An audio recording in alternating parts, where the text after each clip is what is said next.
So my classroom story is about a young man that I tutored. I was his leader of achievement, head of house, and he had autism. It was quite hidden. Um, it was on the spectrum of Asperger's, and he found it quite difficult around his peers because his peers didn't necessarily know that he had Asperger's. So it wasn't obvious that he would be different. So they just thought he was really weird. And I remember when I first started working with him, he would almost flinch when I, used to speak to him about the facts. When I used to use the word Asperger's, he felt very, very uncomfortable about it. And he was really seriously bullied by somebody as well that just wouldn't stop bullying.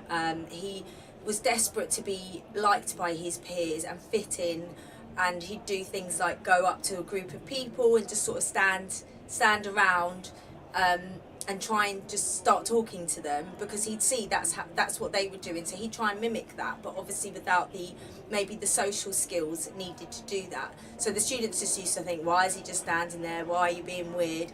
And he really wanted to be part of that group. And I did a lot of work with him over a long period of time, and I'll never forget the day that we sat down and spoke, and he looked at me and said, Miss Reegan, what I've realised is that my disability is a hidden disability, and I think I need to tell them that I have Asperger's and educate them about it so they can understand why I'm different. And to watch that student go from being a young man who cringed at the thought of even me just saying the word Asperger's, to feeling confident enough in himself to actually go and speak to his peers. And he actually did a little presentation for them. He used the book The Dog in the Night Time, I think it is, or something like that, but it was a story about somebody with Asperger's, and he used excerpts from that book to describe to them what it's like living with Asperger's. And after that, his peers had a real understanding of him. And some of them, not all of them, because they are children at the end of the day, but most of them then had a much better understanding, and he then built some real long-lasting relationships with them.